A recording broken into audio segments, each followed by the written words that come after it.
موت سے پہلے فرشتے آ جاتے ہیں. چاہے تم اچھے آدمی ہو, بیٹھے ہوئے ہو, تم کو بھی اگر موت آنی ہے تو تم پہلے فرشتوں کو دیکھنے لگ جاؤ گے, لیکن بتا نہیں سکتے کسی کو. موت سے تھوڑی دیر پہلے فرشتے قریب آ جاتے ہیں. پہلے جماعت فرشتوں کی آتی ہے, پھر ملک الموت آتے ہیں. ملک الموت ان فرشتوں کے بیچ آتے ہیں. جیسے ہی یہ مرنے والا آدمی ملک الموت کو دیکھ لیتا ہے, پھر اس کے جسم میں کپ کپی طاری ہو جاتی ہے. اور ایسی کپ کپی طاری ہوتی ہے کہ کبھی پیشاب نکل جاتا ہے, کبھی پخانہ نکل جاتا ہے. اکثر دیکھنا مرنے والوں کی نجاست نکل جاتی ہے. ملک الموت کو وہ بہت قریب سے دیکھتا ہے, اور ان کی دو شکلیں ہیں. ایک بہت بھیانک شکل ہے, اس کو دیکھنا ہی عذاب ہے, اور ایک بہت خوبصورت شکل ہے, ان کو دیکھنا ہی رحمت ہے. وہ نیک بندوں کی روح نکالنے کے لیے جب جاتے ہیں تو خوبصورت شکل میں جاتے ہیں, اور جب گنہگاروں کی روح نکالنے جاتے ہیں تو بھیانک شکل میں جاتے ہیں. اور ان کو دیکھتے ہی مرنے والے کا جسم پیلا پڑ جاتا ہے, پیشانی اکھڑ جاتی, آنکھیں پھٹی رہ جاتی, اور پھر خرخرا آنے لگ جاتا ہے, یعنی خرخر کی آواز تیز ہو جاتی ہے.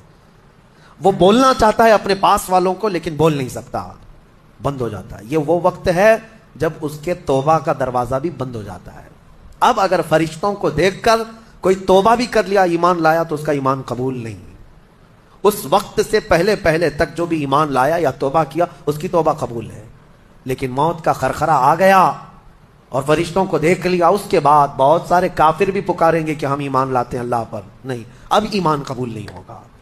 موت اتنی آسانی سے نہیں آتی, اس کا پروسیس ہے. فرشتے آتے ہیں, ملک الموت آتے ہیں, پھر اس کے بعد اس کو گھور کر دیکھتے ہیں, پھر اس کو چت لٹا دیا جاتا ہے, یا جس حالت میں بھی ہے وہ گر جاتا ہے.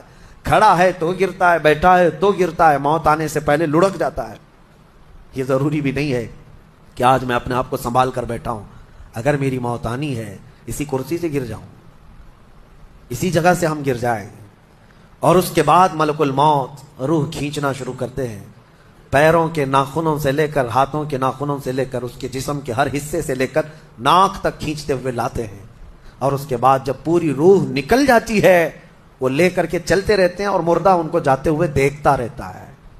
آنکھیں سب سے لاسٹ میں کھلی رہتی, کسی بھی مرنے والے کی آنکھیں بند نہیں رہتی, کھلی رہتی, وہ دیکھتا رہتا ہے. اسی لیے حدیث پاک میں ہے, جب کسی کی روح نکل جائے تو سب سے پہلے تم اس کی آنکھیں بند کر دو. ہمیں بند کرنا ہوتا ہے, اور اس کے بعد منہ بھی کھلا رہ جاتا ہے, منہ اوپن رہ جاتا ہے. فرمایا گیا منہ کو دبا کر بند کر دو. یہ سب نشانیاں ہیں میرے عزیزوں موت کی, سختیوں کی.